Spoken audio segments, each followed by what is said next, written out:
8 taon, akala ko tapos na. Nawala ka sa buhay ko, ngunit puso ko sa'yo pa rin. Malumalis ka, parang huminto ang mundo. Tahimik ang gabi, pero maingay ang puso ko.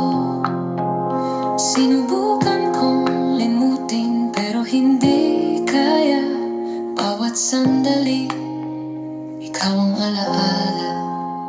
8 taon ang lumipas, maraming nagbago, ngunit bawat tibok ng puso, ikaw pa rin ang tawag nito. Di ko alam kung bakit, ngunit sa bawat paghinga, bumabalik ka at dala ang init ng alaala natin. Nung nawala ka, akala ko matatanggap ko na, ngunit kahit lumipas ang 8 taon, mas lalo kong naramdaman na ikaw pa rin.